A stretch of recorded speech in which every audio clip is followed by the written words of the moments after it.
This episode of Techno Buffalo is brought to you by Audible.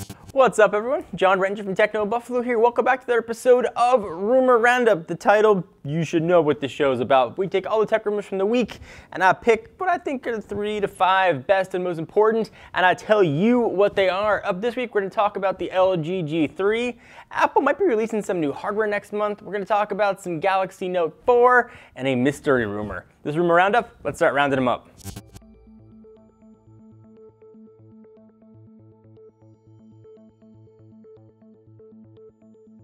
So LG's upcoming flagship, the G3, is looking to take the crown from HTC and Apple for being the most leaked device ever. Remember the HTC M8? We saw that thing freaking everywhere. So LG reportedly held a secret pre-event in Korea that detailed its upcoming LG G3 flagship, and a lot of information leaked out. One of the attendees probably just did like this, like snapped a real quick picture of some of the LG's presentation, including a look at the device's specs, design, and more, but it was in Korean.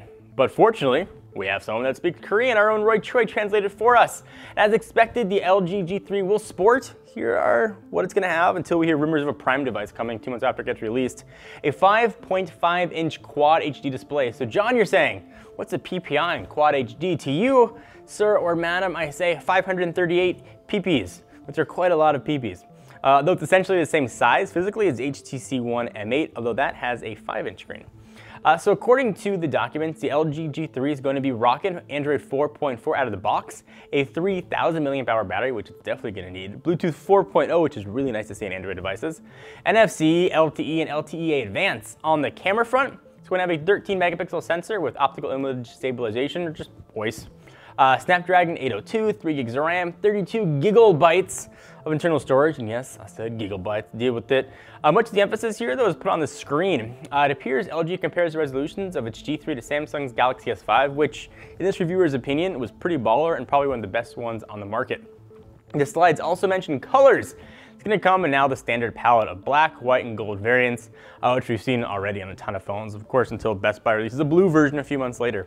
But it's not all about the hardware, it's also got some new features. LG's saying it's gonna have some pretty big improvements to the camera. G3's camera is gonna include that crazy laser autofocus sensor that we've been hearing about recently. The slide doesn't say what kind of sensor it's going to be on the G3, although the rough translation essentially talks about a feature for a speedy anti-shake, blur, and focus, so if you just do this when you take pictures. The slide compares the G3 autofocus to standard autofocus, saying that its new method is better, but why would they say it's worse? That'd be funny though. And if you like to do this a lot, the selfie mode is going to be the final slide. You can apparently execute the mode by holding up your palm facing the camera like you're waving and then making a fist like this. Well, it's hard to tell exactly how it's going to work, but LG will tell us at some point, but get sort of the gist of it. You're going to go like this, like camera, and it'll take a picture, which you're going to look really silly being like. The LG shape it up to be pretty baller and looking kind of more advanced tech-wise than the S5 and HTC One, not Prime versions. Of course, that's probably why you've been hearing so much about those just mentioned Prime versions of those flagships coming very, very soon. So this is something I don't get a chance to say very often. New Apple hardware is coming next month. Our friend Mark Gurman, who sports a pretty awesome track record, has said that Apple will indeed announce new hardware during WWDC 2004, WWDC 2014. Unfortunately, we don't know what kind of hardware they're going to announce, and it seems way too early for a new iPhone. Which pretty much everyone's expecting to hit in either September or possibly August. Other rumors, though, have lended themselves that Apple's working to launch a brand new version of its Apple TV product, not a television set, but the little box, completely possibly its own app store. We're also heard, this is sort of long in the tooth, which is a weird analogy, if you like here, that Apple is going to be announcing an iWatch. They plan to talk about iOS 8 and HealthBook. It makes sense to talk about the iWatch as well if it's ready. A 9 to 5 Mac thinks it's more likely that we'll see Apple talk about the new MacBook Air with Retina display, which would be pretty sweet, which is not as exciting as an iWatch. But with Apple, think what you can get. New hardware is new hardware. On the software front, Gurman said we can expect Apple to reveal OS 10.10, maybe just call it 11 already, which has been completely redesigned and tweaks to Apple Map, new software features for the iPad, and presumably split screen multitasking, and iOS 8. So lots of stuff there. WWDC kicks off June 2nd, and we're gonna be there. We'll have a lot of stuff to tell you about. If you remember last year, WWDC, Apple showed off the new Mac Pro, but didn't release it until way later on in the year. So maybe they'll show the iWatch and put it in a case, and then perhaps later we will see it. Our friends at GSM Arena were passed. I imagine they passed like from a guy wearing like a trench coat with like his collar all the way up, like left a briefcase with the information on it. Supposedly they got information about a device called Muscat, which has the very sexy moniker of N910. It reveals some potential information on the new phablet. A device reportedly offer a 5.7-inch display with quad HD resolution. So what resolution is that? 2560 by 1440. That is a lot of pixels. That's a pretty good deal larger than the display on the Galaxy S5, which measures at 5.1 inches. Leak also provides some insight on the Galaxy S5 Prime, which is said to have a QHD display that measures 5.2 inches, Galaxy S5 Mini, which has a 4.5-inch display and a 720p resolution. Even with this information, GSM Arena is guessing that Samsung may boost the size of the Galaxy Note 4 up to 5.9 inches, which is big, following a trend in which Samsung has been increasing the display sizes by 2.2 inches with every iteration of its new smartphone. Pretty much you're gonna carry around like just a thing this big. It's probably gonna be stretching it a bit too large for my taste, and I love me some phablets. But with first-class baller hardware, you might not wanna compromise on size, so big hardware, big phone?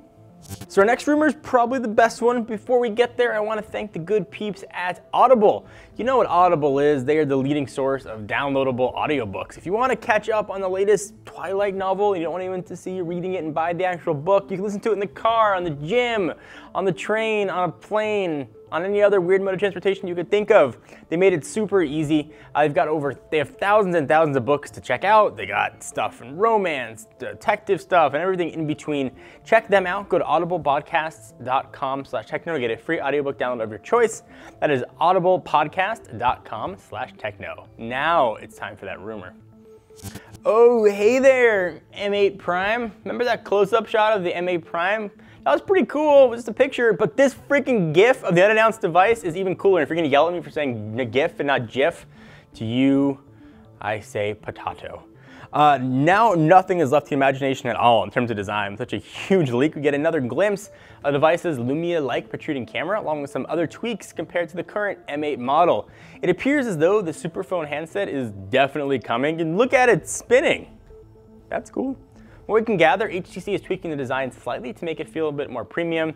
The sleep, wake button, for example, is now on the side of the device, just under the volume rocker, making it easier for users to one-press the handset, like this. The rear plate, meanwhile, is supposedly some mix of aluminium and liquid silicone, which will supposedly be waterproof, similar to Samsung and Sony devices, which is kind of cool. The sides look a bit flatter too, while the back doesn't really look as rounded as the current M8. On the device's left side, opposite the sleek wake button, depending on how you're looking at it, it appears as though the not Optimus Prime model has 2 trays, possibly for 2 SIMs, or more likely 1 SIM card and 1 micro SD expansion port. However, it's likely that this is just speculation on our part and my part. Looks as though the front-facing speakers have been tweaked slightly, which may be account for the device's waterproof design.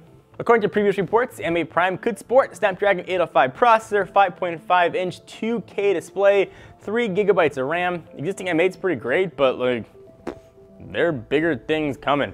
We should see it very soon though, let's say July to August-ish. So if you're thinking about getting that brand new just released HTC One M8, you should probably wait for the soon to be just released HTC One M8 Prime. So really, there's no good time to ever buy a phone, ever. Just never buy a phone. You just get like one of those old school Nokias, play Snake on it, and be good to go, because it's just never a bad time. So thank you guys for watching and putting up with my awful puns and jokes. Another episode of Roundup. Hope you guys enjoyed. Until next time, I'm John Rettinger from Techno Buffalo. Check us out at technobuffalo.com, and I will talk to you in the next video. Bye-bye.